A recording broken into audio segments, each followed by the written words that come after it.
Hit the thumbs up button if you enjoyed those late evening thunderstorms on Wednesday. What's going on, guys? The meteorologist Jonathan Kegas. In this video, we're going to talk about some of us, anyway, through the state of Florida having a repeat performance of that, although there is drier air coming down the pipeline that we are going to break down in just 1 second. We'll go through North Florida, Central Florida, and South Florida for the forecast to close out the work week.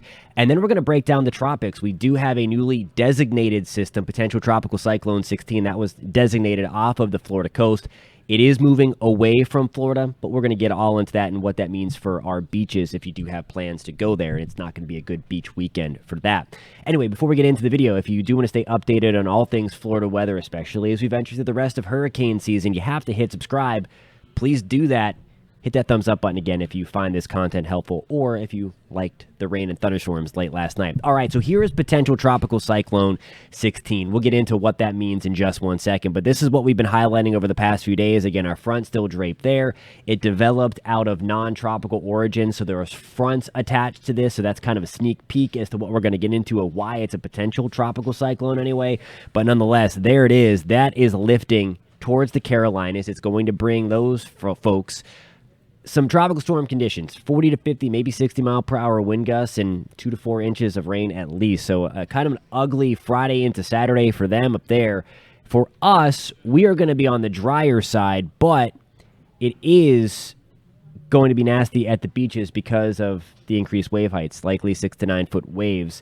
We're going to get into that a little bit later on in this forecast. If you're looking for the beach forecast, again, you can find the time code in the description and kind of roll across that. Here is the future radar, and you'll see the curl off our coast here. So this is 7 o'clock on Thursday. Note that there's not as much action going on tonight as there was last night. So South Florida, we're going to be the opportunity, we have the best opportunity anyway for those storms to continue. Here is our little spiral up here. That is going to be our system, again, forecast to become a tropical storm as it moves towards the Carolinas, specifically North Carolina. But as it does so, for us, it's going to give Florida a fantastic weekend. Again, if you're heading to the beaches, and we'll get more into detail on the wave heights, just be very careful. This is going to really crank up the rip current risk, and it's also going to bring some nasty swells, bigger waves, again, so just be careful of that. To kind of illustrate this further, the drier air coming in, we'll show you the atmospheric moisture. This is scientifically what we call precipitable water. Amount of moisture in the atmosphere anyway for storms to play with, essentially. Here is our system here. You see the darker yellows and oranges indicating all of that tropical moisture. And notice as of 4 o'clock on Thursday, still a decent amount of moisture over Florida, but watch what happens as this guy spirals towards the Carolinas. Look at the blue. Here's the scale. The bluer and purple the colors are, the drier the air is on this map, and you see it plunge right on through into Florida. A lot of Central Florida could be waking up to on Saturday morning to the first 60s that we have seen and felt in months. So it's going to be a nice change of pace here. And again, that's that cooler, drier air kind of plunging down in from the deep south behind the cold front that stalled over Florida, responsible for the storms last night and responsible for generating what is now Potential Tropical Cyclone 16. More on that in a second. Closer look at Central Florida. There's your future radar, and you see a few thunderstorms. There's 7 o'clock tonight if you have plans to be outside. We're going to do a little dodging in terms of a few showers. Most of the action, though, should be pushing off the Gulf Coast of Florida, and that is all in response to our developing low off the coast of Florida. Again, it's putting that easterly wind, so it's pushing everything from east to west this time around. There's 6 o'clock on your Friday morning. You might still have a few lingering showers and thunderstorms right along the coast, but notice this is evidence of that drier air. That's 3 o'clock on Friday. There you go. Look at all the sunshine. Just a few clouds out there bubbling up with the heating of the day. 10 o'clock on your Friday, a few scattered storms, mainly southwest of Central Florida. But nonetheless, a lot of us are going to start a nice big drying trend. In terms of the rainfall, tomorrow, highest chance is going to be closer to the east coast, Atlantic coast of Florida. That is because we have that developing coastal system, that easterly breeze off of the Atlantic, sending some tropical moisture right along the coast. Elsewhere, rain chance is pretty low, only at about 10 to 20%. As we move into Central Florida, really the same kind of story. Along the coast, going to have the higher opportunity for those thunderstorms on your Friday. I think most of us through Central Florida are dry. Again, just a very itty-bitty shot for a few storms to sneak inland. Most of those, though, are going to hold themselves right to the Atlantic coast of Florida. South Florida, same story. Very low rain chances on the Gulf Coast and interior towards Okeechobee and Belglade. Slightly higher, though, as you move towards the Atlantic coastline. Miami, Fort Lauderdale, West Palm, still 30 to 40% lower than what we've seen over the past couple of days now. All right, so this is going to be the start of your tropical update, and I kept on kind of teasing ahead this potential tropical cyclone deal. And it's kind of a new designation from the Hurricane Center. And what it is, it's just to give people a heads up that meteorologically we don't have a tropical storm, but it could turn into one. So they want to give those folk to where this is headed a heads up. And remember, a cyclone is a storm everywhere through the world. In the tropics, they're known as tropical cyclones. Even in this part, even in America, even in the Atlantic, Caribbean, Gulf of Mexico, they are known as tropical cyclones. We just kind of have the umbrella that they fall under, and we know them as tropical depressions, tropical storms, and hurricanes, given the wind speed. So again, those names that we are familiar with fall under the tropical cyclone umbrella. Anyway, it's a potential tropical cyclone because it has the potential to be a tropical cyclone. And if it does become one, it would be a tropical depression or tropical storm once it reaches meteorologically that criteria, having thunderstorms around the center, being able to shed the fronts that it's currently attached to, and then being able to gain all of its strength from the warm waters, the warm ocean waters, rather than from differences in temperature, which is what a non-tropical system gets its energy from. Here's the track. Potential tropical cyclone 16 headed towards the Carolinas. Looks like it has going to make a beeline for North Carolina, specifically Saturday morning coming ashore, as forecast to be a 60-mile-per-hour tropical storm. We will see if it does complete that transition from a non-tropical low to maybe a subtropical storm to maybe completely tropical. Still out to lunch on that. Regardless, impacts will be the same whether this thing has a name or not. 40 to 60 mile per hour wind gusts for those folks right along the shore.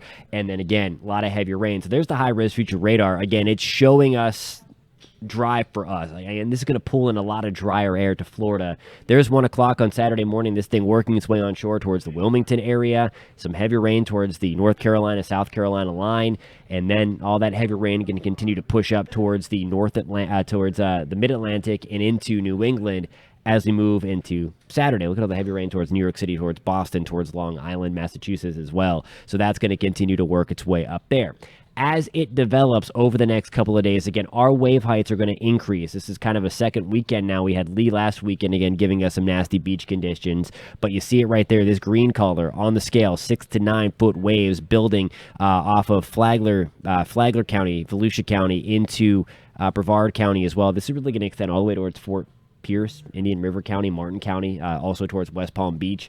So we're going to be watching for that. The rip current risk is going to be very high. The beach conditions are going to be dangerous. Would not recommend getting into the ocean this weekend, especially Friday and Saturday. The wave heights are going to settle down significantly as we get into Sunday, but that rip current risk is also going to be elevated. Last thing in the tropics, of course, that thing off the Florida coast, that is potential tropical cyclone 16. Here we go with the next system. This is likely going to become a tropical depression as we move into the weekend. You never like to see this big red blob that far low. So we're going to talk about it, of course, and we're going to break down some of the steering currents with it.